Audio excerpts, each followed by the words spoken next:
नमस्कार मुलांनो, आज आपण इयत्ता 8वी मधील विषय विज्ञान पाहणार आहोत. एका नवीन घटकाला, एका पाठाला आपण सुरुवात करणार आहोत. आपल्या पाठाचं नाव आहे मानवी शरीर व इंद्रिय संस्था. मानवी शरीर व इंद्रिय संस्था म्हणजे काय की जे मानवाचं जे शरीर आहे म्हणजे आपलं शरीर आहे व त्याच्यातील जे इंद्रिय संस्था आहेत त्या कशा प्रकारे कार्य करतात त्या पाठाबद्दलचा किंवा त्या पाठाबद्दलचा आपण लेसनचा अभ्यास करणार आहोत. बघा, इथे प्रस्तावनामध्ये देखील दिले आहे की जे मानवी शरीर जे इंद्रिय संस्था आहे त्या इंद्रिय संस्था कशा प्रकारे कार्य करतात त्या संबंध घटकेबद्दलचा आपण अभ्यास करणार की इंद्रिय संस्था म्हणजे काय, इंद्रिय संस्थेचे असलेले जे विविध प्रकार आहेत ते कोणकोणते प्रकार आहेत, मग त्यांची कार्य कशा प्रकारे कार्य शरीरामध्ये ते करतात या घटकाचा आपण अभ्यास करणार. बघा, इथे दिला आहे. या पाठामध्ये आपण इंद्रियाद्वारे होणाऱ्या विविध जीवन प्रक्रियेचा इथे अभ्यास करणार आहोत. चला तर आपण सुरुवात करणार आहोत. आपण पाहणार आहोत की स्पष्टीकरणाच्या माध्यमातून आपण बघणार सुरुवात करणार की इंद्रिय संस्था म्हणजे काय, इंद्रिय संस्थेचे प्रकार आहेत. आपण नेमकं कोणत्या घटकाचा अभ्यास करणार आहोत की इंद्रिय संस्थेमध्ये असणारे जे सर्व हर एक प्रकारच्या संस्था आहेत. मग त्या कोणत्या आहेत? श्वसन संस्था आहे, पचन संस्था आहे, रक्ताभिसरण संस्था आहे, चेतन संस्था आहे, अस्थि संस्था आहे. त्याचप्रमाणे पाहू शकतो विसर्जन संस्था आहे, प्रजनन संस्था आहे, स्नायू संस्था आहे. मग या सर्व ज्या संस्था आहेत त्या कशा प्रकारे कार्य करतात त्या संबंध घटकाचा आपण या स्पष्टीकरणाच्या माध्यमातून मुलांनो अभ्यास करणार आहोत. बघा, आता इथे तुम्हाला जे एक मानवी आकृती आहे, या मानवी आकृतीमध्ये जे आपल्या शरीरात असलेले जे इंटरनल जे ऑर्गन्स आहेत म्हणजे जे आपले अवयव आहे जे आतले, आता आपले बाह्य आवरण आहे म्हणजे बाह्य अंग कोणते आहे आपण पाहू शकतो की आपले हात, पाय, नाक, तोंड, घसा हे आपण बाह्य स्वरूप आहे. परंतु जे आपले आतले इंटरनल ऑर्गन्स आहेत ते कोणत्या प्रकारचे आहेत, ते कसे कार्य करतात याच्या संबंधित आपण चित्रीकरणाच्या माध्यमातून आपण आधी समजून घेणार आहोत. बघा, आता ही जी एक मानवी आकृती आहे, या मानवी आकृतीमध्ये इथे तुम्हाला इंटरनल ऑर्गन्स आहे म्हणजे जे शरीरातले आतले जे अवयव आहेत. मग आता जर ते आपल्याला पाहायचे असेल तर मुलांना आपण कशाच्या माध्यमातून पाहत आहोत, तर साहजिक असे आपण मुलांना आपण एक्सरे काढतो. त्यासाठी जर आपण स्वतःला बघायचं असेल तर आपण फोटो काढून आपण पाहू शकतो की आपण कसं दिसतो. परंतु जर आपल्या शरीरातले जे अवयव आहेत ते पाहिजे असेल तर आपल्याला काय करणं गरजेचं आहे, आपल्याला एक्सरे काढून आपल्यामध्ये समजा एखादं फ्रॅक्चर असेल, एखादं गाठ झाली आहे का हे जर बघायचं असेल तर त्याचं माध्यम काय आहे, एक्सरे आहे, बरोबर. मग त्या एक्सरेच्या माध्यमातून आपले जे इंटरनल ऑर्गन्स आहे, आपली फुफ्फुस व्यवस्थित कार्य करते की नाही, जे अन्ननलिका आहे ती कार्य करते की नाही, किंवा हृदयामध्ये कुठे गाठ आली की जे आपले डायजेस्टिव्ह सिस्टम आहे तिथे कुठे प्रॉब्लेम आहे का, हे सर्व पाहण्याकरिता आपल्याला एक्सरे काढणं गरजेचं आहे. तर मग अशा प्रकारे आपण जे आपल्या इंद्रिय संस्था आहेत त्या वेगवेगळ्या संस्था, जसे मी नावं घेतले की जे आपली पचन संस्था आहे, श्वसन संस्था आहे, चेतन संस्था आहे, प्रजनन संस्था आहे, अस्थि संस्था, स्नायू संस्था आहे. मग या कशा प्रकारे कार्य करतात आपण त्याच्या घटकाचा अभ्यास करणार आहोत. इथे दिले सजीवातील लक्षणे प्रकर्षाने दर्शवणारे सर्व जीवनावश्यक ज्या क्रिया आहेत त्या जीवन प्रक्रिया म्हणजे लाईफ प्रोसेस असे म्हणतात. की आपली जी जीवन प्रक्रिया आहे, सजीवाची लक्षणं आहेत की आपण हालचाल करतोय, आपण बोलतोय, चालतोय, आपण काम करतोय, म्हणजे हे आपली काय आहे, लाईफ प्रोसेस आहे. आपली ही जीवनाची प्रक्रिया आहे आणि आपण जे काही पदार्थ खातो ते डायजेस्ट करण्याची जी सिस्टम आहे ते इंद्रिय संस्था आहे. मग त्याची देखील एक शास्त्रीय डेफिनेशन या पाठाच्या माध्यमातून दिलेली आहे, ती देखील आपण मुलांना पाहणार आहोत.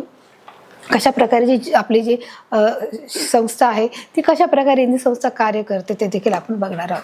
बघा, ते दिले आपल्या शरीरात जीवन प्रक्रिया सुरळीतपणे पार पाडण्यासाठी अनेक इंद्रिय हे एकत्रितपणे येऊन टप्प्याटप्प्याने पद्धतशीरपणे काम पूर्ण करतात. की आपल्या ज्या शरीरातले जे सर्व प्रकारच्या जे जीवन प्रक्रिया आहे पूर्ण व्यवस्थित सुरळीतपणे चालण्यासाठी त्या टप्प्याटप्प्याने एकत्र येऊन सुरळीतपणे जे काम करतात किंवा पद्धतशीररित्या पूर्णपणे जे काम करतात त्यालाच आपण काय म्हणणार आहोत, इंद्रिय संस्था असे म्हणणार आहोत. जसं इथे बघा, पुन्हा एकदा व्याख्या आहे, तिची डेफिनेशन आहे, मी तुम्हाला सांगत आहे. इथे दिलं आहे आपल्या शरीरात जीवन प्रक्रिया ही सुरळीतपणे पार पडण्यासाठी अनेक इंद्रिय हे एकत्र येऊन टप्प्याने पद्धतशीरपणे जे काम पूर्ण करतात त्यांनाच आपण काय म्हणत आहोत, इंद्रिय संस्था असे म्हणतात. मग या एकत्रितपणे काम करणाऱ्या इंद्रिय समूहाचंच काय म्हटले आहे, इंद्रिय संस्था. मग एकत्रितपणे येऊन जे काम करतात त्याला काय म्हटलं आहे, काम करणाऱ्या इंद्रिय समूह म्हणजे काय की एक दोनपेक्षा जेव्हा जास्त लोक एकत्र येतात त्याला आपण काय म्हणतो, समूह म्हणतो. मग आपल्या शरीरामध्ये जेव्हा ज्या पेशी आहेत जास्त येतात किंवा समूहाने जेव्हा येतात आणि एकत्रितपणे येऊन टप्प्याटप्प्याने त्यांचं काम हे सुरळीतपणे पार पडतात, त्या एकत्रितपणे काम करणाऱ्या इंद्रिय समूहास काय म्हटले आहे, इंद्रिय संस्था म्हटले आहे. मुलांना हा परीक्षेला प्रश्न तुम्हाला विचारला जाऊ शकतो आणि तुम्हाला सांगू की इंद्रिय संस्था म्हणजे काही डेफिनेशन येऊ शकते किंवा एका वाक्यात उत्तर येऊ शकतं, तर तुम्हाला मुलांना ही गोष्ट सांगता आली पाहिजे की इंद्रिय समूह म्हणजे इंद्रिय संस्था म्हणजे काय हे तुम्हाला सांगता आलं पाहिजे. आता बघा, इथे तुम्हाला पचन संस्था, आता जसं मी म्हणाले की आपल्या शरीरामध्ये काय काय आहे, आपण कोणकोणत्या संस्था आहेत आपल्या शरीरामध्ये, यावर आपला जो टॉपिकच आहे आपण शिकतोय इंद्रिय संस्था, बरोबर आहे. मानवी शरीर व इंद्रिय शरीर म्हणजे मानवी शरीराच्या आतमध्येच काय आहेत, या सर्व प्रकारच्या ज्या संस्था आहेत. मग कोणकोणत्या प्रकारच्या संस्था आहेत, मग बघा त्यांनी तुम्हाला इथे दिलेले आहेत. आपल्या शरीरामध्ये काय काय आहे आपण सुरुवात करणार आहोत. पचन संस्था आहे, बघा इथे दिलेले आहे. पचन संस्था आहे, श्वसन संस्था आहे, रक्ताभिसरण संस्था आहे, चेता संस्था आहे, उत्सर्जन संस्था आहे, प्रजनन संस्था, अस्थि संस्था, स्नायू संस्था. हे तर तुम्हाला मी सुरुवातीलाच क्लिअर केलं होतं की जे आपल्या शरीरामध्ये आहे अनेक प्रकारच्या ज्या संस्था आहेत, ज्या इंद्रिय संस्था आहेत, मग त्या कोणत्या कोणत्या आहेत, मग ह्या सर्व मी तुम्हाला सुरुवातीलाच सांगितलेल्या होत्या की पचन संस्था आहे, श्वसन संस्था, रक्ताभिसरण संस्था, चेता संस्था, उत्सर्जन संस्था, प्रजनन संस्था, अस्थि संस्था, स्नायू संस्था. आणि ह्या सर्व प्रकारच्या ज्या संस्था आहेत बघा, त्या तुम्हाला इथे वेगवेगळ्या चित्राच्या माध्यमातून देखील तुम्हाला दाखवलेल्या आहे. आता त्यांनी तुम्हाला इथे खाली नावं दिलेत आणि मग ज्या इंद्रिय संस्था आहेत त्या काय कार्य करतात, त्या कोणत्या दिशेने असतात ते देखील तुम्हाला इथे सांगितलेले आहे. तर कशा प्रकारे बघा इथे त्यांनी दिलेले आहे.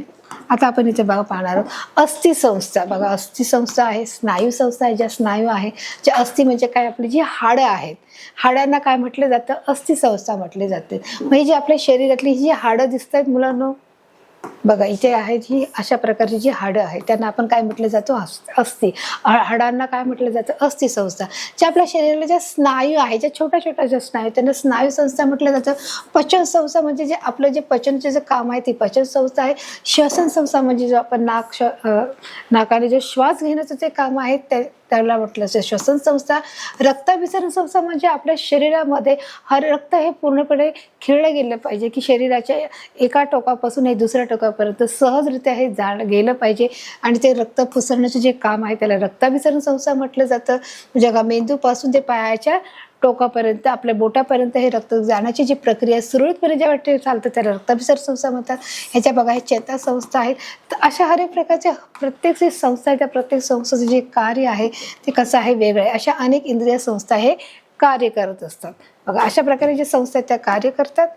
आपल्या शरीरातील जीवन प्रक्रिया चालू राहण्यासाठी ऊर्जेची अत्यंत गरज असते.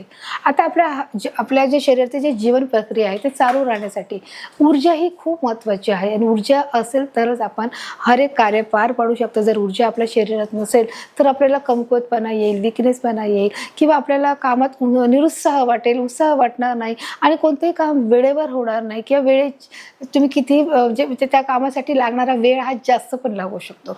आणि म्हणूनच त्यांनी सांगितले की आपल्या शरीरातील जी जीवन प्रक्रिया ही चालू राहण्यासाठी ऊर्जेची अत्यंत गरज असते आणि ऊर्जा निर्मिती पेशीमध्ये घडून येते. आणि जर ही ऊर्जा निर्मिती पाहिजे असेल तर ती कशात घडून येते आहे, बघा ऊर्जा निर्मिती पेशीमध्ये घडून येते. बघा आता इथे पेशी दिल्या आहेत की ज्या आपल्या शरीराच्या पेशी आहेत त्या पेशीच्या माध्यमातूनच काय होत आहे, ऊर्जेची निर्मिती होत आहे. बघा इथे क्लिअर जाईल, ऊर्जा निर्मिती ही पेशींमध्ये घडून येत असते. अशा प्रकारे आपल्या शरीराची सर्व जीवन प्रक्रिया चालू राहण्यासाठी आपल्याला ऊर्जेची गरज असते आणि ऊर्जा ही पेशीमधूनही निर्माण होत असते, घडून येत असते. बघा मग अशा प्रकारचे जे सेल्स आहेत, मग आपण पाहिलं आहे ना की नीला आणि रोहित जे सेल्स आहेत, मग आपल्या शरीराची जीवन प्रक्रिया चालवण्यासाठी बघा अशा प्रकारे हे जे सेल्स आहेत त्या सेलच्या माध्यमातून होतं. यासाठी पेशींना विद्राव्य अन्नघटक व ऑक्सिजन पुरवठा पुरवण्याची जे कामं आहेत हे श्वसन संस्था व रक्ताभिसरण संस्था करत असते. बघा यासाठी पेशींना जी विद्राव्य अन्नघटक व ऑक्सिजन पुरवठा म्हणजे ह्या ज्या पेशी आहेत या पेशींना बघा इथे दिलेलं आहे, मी तुम्हाला अंडरलाईन करते. ह्या ज्या पेशी आहेत त्या पेशींना विद्राव्य घटक, आता द्राव्य आणि विद्राव्य घटक बघा हा देखील आपला भाग झालेला आहे की द्राव्य पदार्थ कोणते, विद्राव्य पदार्थ कोणते, की जे द्राव्य म्हणजे काय आणि विद्राव्य म्हणजे काय, हा देखील आपला पाठ इथे जो टॉपिक आहे तो क्लिअर झाला. की जे पाण्यात बुडतात त्यांना द्राव्य, जे पाण्यात बुडत नाही ते विद्राव्य पदार्थ. मग विद्राव्य अन्न घटक आहे जे ऑक्सिजन जो पुरवठा आहे ते पुरवण्याचे जे काम आहे श्वसन संस्था व रक्तभिसरण संस्था करत असते. मग हे कोणत्या दोन प्रकारच्या संस्था करतात बघा, श्वसन संस्था आणि रक्ताभिसरण संस्था करते. काय काम करते की पेशींना विद्राव्य अन्न घटक व ऑक्सिजन पुरवठा करण्याचे जे काम आहे ते काम श्वसन संस्था आणि रक्ताभिसरण संस्था करत असते. अशा प्रकारचे बघा हे काम करण्याची म्हणजे त्याचं जे कार्य आहे ते तिथे मला इथे सांगितलं आहे. बघा तर अशा प्रकारे पेशीमध्ये पूर्णपणे अन्न घटक आणि ऑक्सिजन पुरवण्याचं काम करते. श्वसनाची प्रक्रिया ही 3 टप्प्यामध्ये घडून येत असते. बघा आता त्यांनी सांगितलंय की श्वसनाची प्रक्रिया आहे, मग श्वसन कसं आहे, बाह्य श्वसन आहे आणि अंतश्वसन आहे. म्हणजे बघा इथे दिलं आहे बाह्य श्वसन आणि बाह्य श्वसन आहे, बहिश्वसन आणि बाह्य श्वसन आहे. मग श्वसनाचे 3 टप्पे आहेत, त्यापैकी देखील आपण चित्रीकरणाच्या माध्यमातून आपण पाहणार आहोत की ते 3 टप्पे आहेत ते कोणते आहेत बघा, इथे दिलेले आहे. आता इथे त्यांनी दिलं आहे नाकावाटे हवा आत घेतली जाते. साहजिकच आहे, आपण नाकाच्या वाटे आपण जे श्वासोच्छ्वास घेतो मग नाकावाटेच हवा ही आत घेतली जाते, तिथून ते श्वासनलिकाद्वारे फुफ्फुसात जाते. आता इथून आपण काय करतो, हवा घेत असतो म्हणजे श्वासोच्छ्वास घेतो. मग श्वासोच्छ्वास घेतल्यामुळे ती श्वासनलिकेद्वारे म्हणजे हे काय आहे, श्वासनलिका आहे. बघा हे काय आहे, श्वासनलिका आहे. याला आपण काय बोलणार, श्वासनलिका. तर दोन्ही फुफ्फुसात जाते आणि नंतर मग हे जे काय आहे ते काय आहे, फुफ्फुस आहेत. मग फुफ्फुस नंबर 1 म्हणून फुफ्फुस नंबर 2. मग जेव्हा आपण बघा श्वासनलिकेतून जेव्हा बाहेरची हवा आपण आत घेतो तेव्हा आपण श्वासोच्छ्वास घेतो. मग श्वासनलिकेद्वारा दोन्ही फुफ्फुसामध्ये ती काय घेतली जाते, हवा ही घेतली जाते. बघा अशा प्रकारे त्यांनी बघा श्वासनलिकेमार्फत काय केली जाते, ही दोन्ही फुफ्फुसामध्ये ही हवा टेकली जाते. आता हे काय आहे, 2 फुफ्फुस आहेत. फुफ्फुसात घेतलेल्या हवेतील ऑक्सिजन रक्तात जातो आणि मग एकदा का ती हवा ही फुफ्फुसामध्ये आली म्हणजे ह्या दोन्ही फुफ्फुसामध्ये हवा आल्यानंतर ती रक्त शरीरातील CO2 म्हणजे कार्बन डायऑक्साईड फुफ्फुसाकडे पोहोचवतं व ती हवा उच्च श्वासावाटे बाहेर टाकली जाते. आता बघा एकदा का ती हवा घेतल्यानंतर ती कुठे जाते, फुफ्फुसामध्ये जाते. फुफ्फुसात घेतलेल्या हवेतील ऑक्सिजन, मग जो हवेतून घेतलेला जो ऑक्सिजन आहे हा रक्तात जातो आणि जो आपण श्वासोच्छ्वास घेतो, जी हवा घेतो ती हवा घेतल्यानंतर ती फुफ्फुसात जाते. ते ऑक्सिजन हा रक्तामध्ये त्याचं मिश्रण होते आणि रक्त शरीरातील CO2 म्हणजे कार्बन डायऑक्साईड हा फुफ्फुसाकडे पोहोचतो आणि परत रक्ताचा जो आहे कार्बन डायऑक्साईड हा फुफ्फुसाकडे पोचवला जातो व ती हवा उच्च श्वासावाटे पुन्हा बाहेर ही टाकली जाते. म्हणजे हवा घेण्याची प्रक्रिया आणि पुन्हा हवा सोडण्याची जी प्रक्रिया आहे त्या संदर्भाची त्यांनी इथे माहिती दिलेली आहे की कशा प्रकारे आपण श्वासोच्छ्वास घेतो, हवा फुफ्फुसात जाते, फुफ्फुसात गेल्यानंतर पुन्हा कार्बन डायऑक्साईडच्या मदतीने ती हवा उच्च श्वासासाठी बाहेर टाकली जाते. फुफ्फुसावाटे होणाऱ्या दोन्ही क्रियांना एकत्रितपणे बहिश्वसन असे म्हणतात. व या अशा प्रकारे दोन्हीपणे एकत्रित क्रिया होतात म्हणजे फुफ्फुसावाटे होणाऱ्या दोन्ही क्रियांना एकत्रितपणे येणाऱ्याला काय म्हणणार आहोत, बहिर्श्वसन असे म्हणणार आहोत. कळतंय मुलांना? मी ते आपण जो टॉपिक शिकत आहोत बहिर्श्वसन म्हणजे काय आणि बाह्यश्वसन म्हणजे काय. तर यापैकी जो आपला बघा इथे दिले ब म्हणजे उच्च श्वास सोडणे, की आपण काय करतो आहोत, श्वास सोडत आहोत. जो आपण श्वासोच्छ्वास घेत आहोत तो आपण सोडण्याचं देखील काम करतो आणि या दोन्ही ज्या प्रक्रिया एकत्रित होतात फुफ्फुसावाटे होणाऱ्या या दोन्ही क्रियांना आपण एकत्रितपणे काय म्हणणार आहोत, बहिर्श्वसन असे म्हणणार आहोत. आता इथे नेक्स्ट आहे अंतःश्वसन आहे. अंतःश्वसन कसं आहे बघा, इथे चित्र दाखवलंय. शरीरातील सर्व पेशी आणि रक्त या दरम्यान होणाऱ्या वायूच्या देवाणघेवाणीला अंतःश्वसन म्हणतात. आता इथे काय दिलंय, शरीरातील जे सर्व पेशी आहेत आणि या दरम्यान होणाऱ्या वायूच्या देवाणघेवाण, की ज्या पेशी आहेत आणि या दरम्यान होणाऱ्या वायूच्या देवाणघेवाणीला जे काय म्हणणार आहोत, अंतःश्वसन. म्हणजे इथे CO2 आणि O2 म्हणजे काय आहे, ऑक्सिजन आहे, CO2 म्हणजे कार्बन डायऑक्साईड आहे आणि त्यापैकी जे त्यांनी सांगितलंय शरीराचे सर्व पेशी आहेत आणि रक्त पेशी आणि रक्त या दरम्यान होणाऱ्या वायूच्या देवाणघेवाणाला काय म्हणणार आहोत, जी त्यांची देवाणघेवाण होते कार्बन डायऑक्साईड आणि ऑक्सिजनची, तर त्याला आपण काय म्हणणार आहोत, अंतःश्वसन. म्हणजे आतमध्ये जे श्वसन होत आहे शरीराच्या आतमध्ये त्याला अंतःश्वसन म्हणणार आहोत. रक्तातून पेशीमध्ये ऑक्सिजन जातो व रक्तातून पेशीमध्ये ऑक्सिजन जातो व पेशीतून रक्तामधून हा कार्बन डायऑक्साईड बाहेर येतो. तर अशा प्रकारे ही जी दोन्ही प्रक्रिया ही एकसाथ होत असते त्याला काय म्हटलं, अंतःश्वसन. आता आपण पाहणार आहोत मुलांना पेशी श्वसन म्हणजे काय. हा जो आपला 3 प्रकार, जसं आपण पाहिलं की श्वसनाचे जे 3 प्रकार आहेत, जसं पहिलं बहिर्श्वसन, अंतःश्वसन आणि जो तिसरा आहे पेशी श्वसन आहे. समजले मुलांनो की आपले 2 टॉपिक इथे क्लिअर झालेले आहे. श्वसनाचे 2 प्रकार असतात, त्यापैकी एक पहिला आहे अंतःश्वसन आहे, पहिला आहे बहिर्श्वसन, दुसरा आहे अंतःश्वसन आणि आता आपण तिसरा जो घटक पाहणार आहोत त्याचं नाव आहे पेशी श्वसन असे आहे. ते पेशी श्वसनाच्या माध्यमातून आपण पाहणार आहोत की बाबा पेशी श्वसन म्हणजे काय. बघा आता आपला जो पेशी श्वसन म्हणजे काय बघा, इथे दिले ऑक्सिजनमुळे पेशीतील ग्लुकोज व मंदज्वलन होऊन ATPच्या स्वरूपात ऊर्जा मिळते. बघा आता त्यांनी की जे ऑक्सिजनची जी प्रक्रिया होते, म्हणजे आपण जेव्हा श्वासोच्छ्वास घेतो तेव्हा आपण शरीरामध्ये ऑक्सिजन घेतो व तो रक्तामध्ये मिसळला जातो. मग ऑक्सिजनमुळे पेशीतील जे ग्लुकोजचे जे मंद ज्वलन होते, की जे आपल्या शरीरामध्ये जे साखर आहे त्याचं मंद प्रकारे ज्वलन ATPच्या स्वरूपामध्ये ही ऊर्जा मिळत असते. व त्याचबरोबर CO2 म्हणजे कार्बन डायऑक्साईड व जलबाष्प हे निरुपयोगी पदार्थ तयार होतात. या क्रियेला पेशी श्वसन असे म्हटले जाते. आता त्यांनी बघा इथे प्रश्न दिले म्हणजे डेफिनेशन सांगितली की म्हणजे पेशी श्वसन म्हणजे काय आहे. तर पेशी श्वसन म्हणजे की कार्बन डायऑक्साईड CO2 म्हणजेच काय, कार्बन डायऑक्साईड व जलबाष्प हे निरुपयोगी पदार्थ तयार होतात की कार्बन डायऑक्साईड बाहेर टाकला जातो आणि जे जलबाष्प आहे बाहेर टाकला जातो. या क्रियेलाच काय म्हटलं जात आहे, पेशी श्वसन असे म्हटले जात आहे. बघा इथे काय म्हटलं आहे, पेशी श्वसन असे म्हटले जाते. क्लिअर झालं आहे पेशी श्वसन म्हणजे काय. म्हणजे त्यांनी सूत्रामध्ये तुम्हाला म्हटले C6H12O6 प्लस 602 म्हणजे ऑक्सिजन म्हणजे काय आहे, 6CO2 प्लस CH2O प्लस ऊर्जा 38 ATP. तर अशा प्रकारे हे सूत्रामध्ये त्यांनी तुम्हाला माहिती दिलेली आहे. आता आपण नेक्स्ट जो टॉपिक पाहणार आहोत, श्वसन संस्थेची रचना व कार्य. आता इथे तुम्हाला बघा श्वसन संस्था म्हणजे काय व त्याची रचना कशी आहे, म्हणजे थोडक्यामध्ये तुम्हाला चित्रीकरणाच्या माध्यमातून त्यांनी स्पष्ट सांगितलं आहे. रचना म्हणजे की त्यांनी चित्रीकरणातून सांगितलं की कशा प्रकारे त्याची रचना आहे आणि ते कशा प्रकारे कार्य करतं हे देखील आता आपण पाहणार आहोत. बघा आता त्यांनी दिलं आहे नाक, घसा, श्वसन नलिका, फुफ्फुसे व श्वसन पटल या इंद्रियाचा समावेश होतो. आता श्वसन संस्थेमध्ये तर साहजिकच सर्वात प्रथम जो आपला जो घटक आहे तो आहे नाक आहे. म्हणून त्यांनी दिले नाक, घसा आणि श्वसन नलिका आणि फुफ्फुसे. म्हणजे आपण जो श्वासोच्छ्वास घेतो तो सगळ्यात प्रथम कुठं कशातून घेतो, आपण नाकावाटे श्वास घेतो आणि तो नाकावाटे गेल्यानंतर तो मनानं कुठे जातो, तो आधी घशापर्यंत जातो आणि घशाच्या नंतर तो अन्ननलिकेत जातो आणि अन्ननलिकेतून तो आपल्या 2 फुफ्फुसामध्ये जातो. बघा इथे दिलं आहे नाकाच्या वाटे तो आतमध्ये जातो. प्रथम नाक आहे, मग नंतर घसा आहे, नंतर श्वसन नलिका थड आणि चौथा आहे फुफ्फुसे व श्वसन पटल व श्वास जे पटल आहे त्या इंद्रियांचा त्याच्यामध्ये. अशा प्रकारे बघा हे श्वास जे पटल आहे फुफ्फुसे आणि हे श्वास पटल जे खाली ते दिसत आहे श्वास पटल आहे, या इंद्रियाचा त्याच्यामध्ये समावेश होत असतो.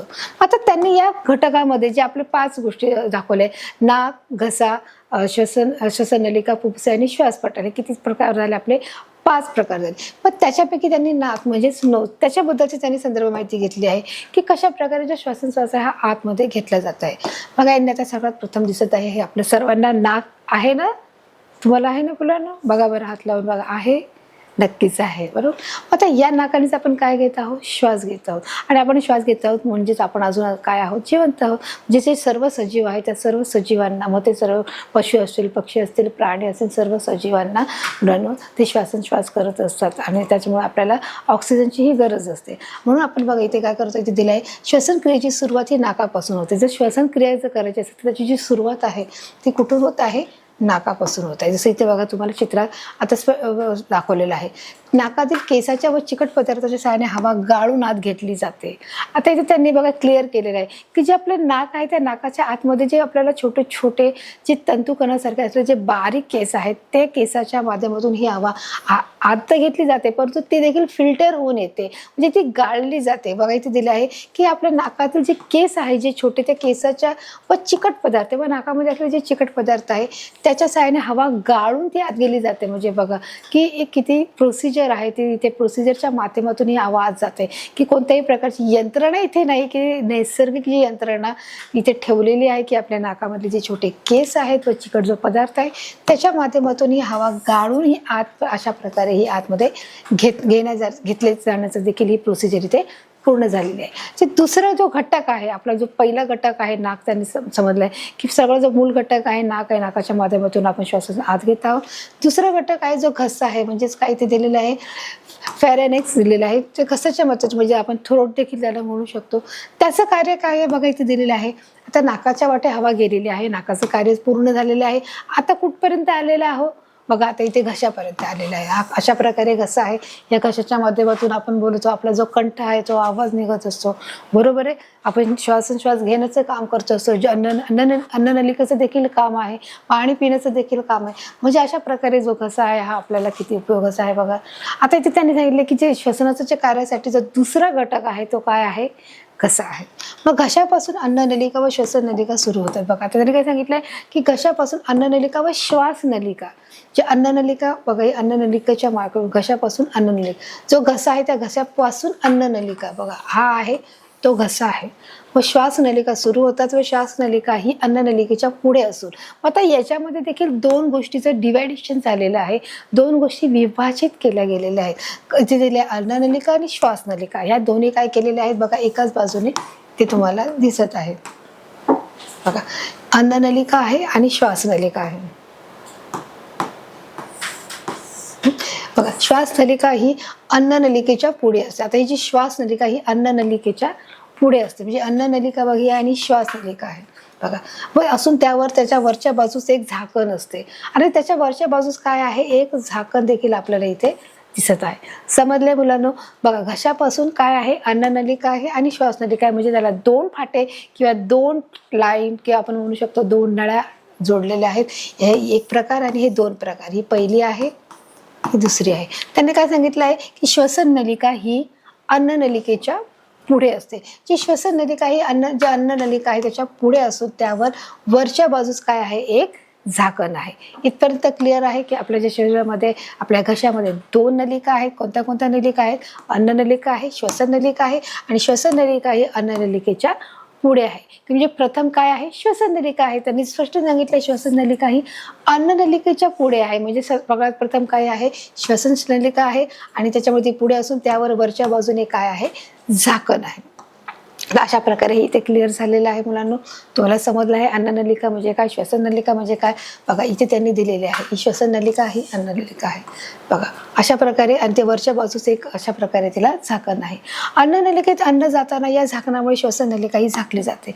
आणि ज्यावेळेस आपण श्वास घेतो किंवा आपण अन्न खातो, दोन्ही प्रक्रिया जेव्हा एकसाथ होतात, त्यांनी सांगितलं अन्ननलिकेत अन्न जाताना या झाकणामुळे श्वासनलिका ही झाकली जाते. आणि त्याच्यावर झाकण असल्यामुळे एक नैसर्गिक झाकण त्या श्वासनलिकेमध्ये असल्यामुळे बघा ते दिले, आणि अन्न जाताना या झाकणामुळे श्वासनलिका ही झाकली जाते. आणि आपोआप जी श्वासनलिका जेव्हा आपण अन्न खातो त्यावेळी श्वासनलिकाची जी झाक आहे ती झाकली जाते. यामुळे बहुधा अन्नाचे कण श्वासनलिका शिरत नाही व इतर वेळी श्वासनलिका ही उघडी असते. परंतु ज्यावेळेस आपण अन्न खात नाही त्यावेळेस मात्र काय आहे, ही अन्ननलिका आहे, जी श्वासनलिका आहे ती काय आहे, उघडी आहे. त्यावेळेस तिला झाकण नाही आहे. म्हणजे पण ज्यावेळेस आपण श्वासोश्वास घेतो आणि जेव्हा अन्न खातो त्यावेळेस मात्र ती श्वासनलिका ही झाकलेली असते. व त्यामुळे बहुधा अन्नाचे जेव्हा कण श्वासनलिकेत शिरत नाही आणि त्यामुळे ती झाकलं असल्यामुळे ते अन्नकण शिरत नाही. परंतु इतर वेळी जी श्वासनलिका आहे त्या श्वासनलिकेची हे उघडी असते, त्याच्यावर झाकण नसते. तर अशा प्रकारे चित्राच्या माध्यमातून मुलांना मला वाटतं तुम्हाला हे अधिक समजलेलं आहे. आपला तिसरा घटक आहे श्वासनलिका, म्हणजेच काय आहे, ट्रेचेट आहे. बघा इथे तिला हे टच आहे. तर श्वसननलिका कोणती आहे, स्वरयंत्रामुळे श्वसननलिकेचा पुढचा भाग हा फुगलेला आहे. आता त्यांनी दिला आहे की बघा इथे श्वसननलिका आहे.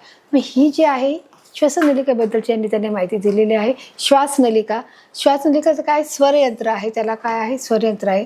स्वरयंत्रामुळे श्वासनलिकेचा पुढचा भाग हा फुगलेला आहे. आणि अशा प्रकारे हा जो पुढचा भाग आहे तो काय आहे, स्वरयंत्रामुळे फुगले. कारण आपल्याला बोलण्याची गरज असते, तो आकुंचन प्रसरण होत असतो. छातीमध्ये श्वासनलिकेला दोन फाटे फुटतात, एक फाटा उजव्या फुफ्फुसाकडे व दुसरा डाव्या फुफ्फुसाकडे जातो. बघा, श्वासनलिकेला दोन फाटे असतात. जे आपली श्वासनलिका आहे त्याला देखील दोन फाटे आहेत. अशा प्रकारे श्वासनलिकेला हे दोन फाटे आहेत. आणि दोन फाटा म्हणजे एक उजव्या फुफ्फुसाकडे आणि एक डावा, एक उजवा आणि एक दुसरा डावा, अशा प्रकारचे दोन फुफ्फुसे आहेत. त्या दोन फुफ्फुसामध्ये त्याचे रूपांतर होते. बघा, श्वासनलिकाला जोडलेले हे दोन पार्ट्स आहेत, दोन फाटे आहेत. दोन फाटे म्हणजे दोन फुफ्फुसे आहेत, एक उजव्याकडचे आणि एक डाव्याकडचे. इथपर्यंत क्लिअर झालेलं आहे. आता फुफ्फुसे, फुफ्फुसे म्हणजेच काय, लंग्स आहेत. ते कशा प्रकारे कार्य करतात बघा, इथं दिलेलं आहे. छातीच्या पोकळीत हृदयाच्या डाव्या व उजव्या बाजूस एक एक फुफ्फुस असते.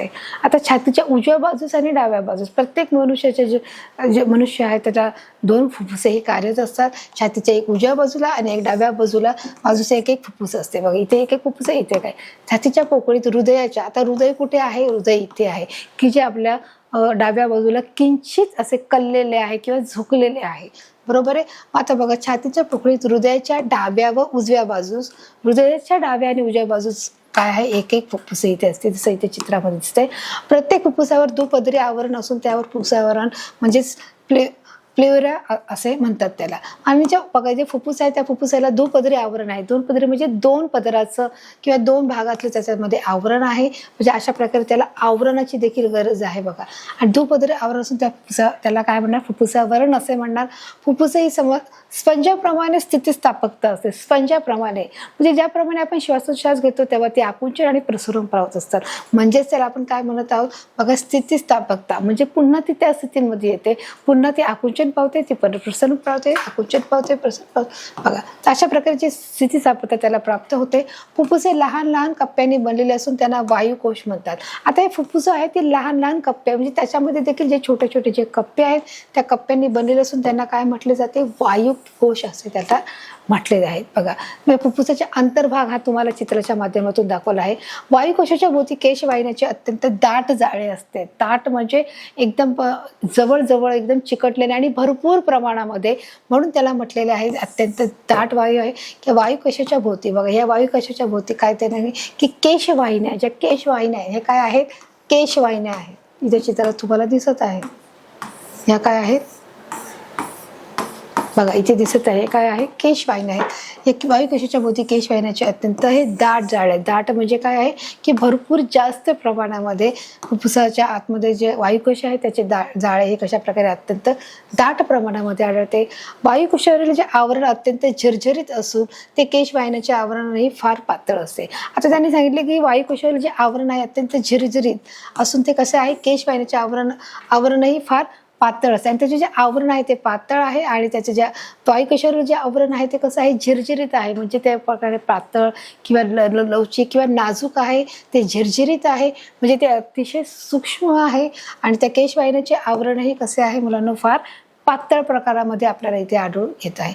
या पातळ आवरणातून वायूची देवघेव सहज होऊ शकते आणि या पातळ आवरणातूनच काय होत आहे, वायूचे बघा अशा प्रकारे काय होत आहे, देवघेव होत असते. बघा अशा प्रकारे जे बारीक बारीक जे कण आहेत हे देखील तुम्हाला इथे चित्राच्या माध्यमातून दाखवलेले आहे. कशा प्रकारे चित्रामध्ये तुम्हाला दाखवत आहे. याच्यामधूनच काय होत आहे, वायूची देवाणघेवाणीची प्रक्रियाही होत आहे. रक्तातील तांबड्या पेशी, हिमोग्लोबिन हे लोहयुक्त प्रथिने असतात की त्याच्या रक्तामध्ये काय आहेत, तांबड्या पेशी आहेत. आणि बघा आता त्यांनी ते दिलेलं आहे की ज्या रक्तामधील ज्या तांबड्या पेशी आणि हिमोग्लोबिन हे काय आहे, लोहयुक्त प्रथिने असतात, हे लक्षात ठेवायचं आहे. मग वायुकोशात आलेल्या हवेतील ऑक्सिजन हिमोग्लोबिन शोषून घेतो व त्याच वेळी CO2 म्हणजे कार्बन डायऑक्साईड व जलबाष्प रक्तातून वायुकोशात जातात व तेथील हवेत ते मिसळले जातं. मग कशा प्रकारे प्रोसिजर होते फुफ्फुसाच्या माध्यमातून ते त्यांनी कार्य सांगितलं आहे की वायुकोशात आलेल्या ज्या हवेतील जो ऑक्सिजन आहे तो ऑक्सिजन हिमोग्लोबिन शोषून घेतो. जो आलेला जो ऑक्सिजन आहे तो कोण शोषून घेतो, हिमोग्लोबिन शोषून घेतो. व त्याच वेळी CO2 म्हणजे कार्बन डायऑक्साईड व जलबाष्प हे रक्तातून वायुकोशात जातात. हे रक्तामधून वायुकोशामध्ये अशा प्रकारे ते जातात व तेथील हवेमध्ये मिसळले जातात. म्हणजे ऑक्सिजन हा कार्बन डायऑक्साईड आहे, बरोबर.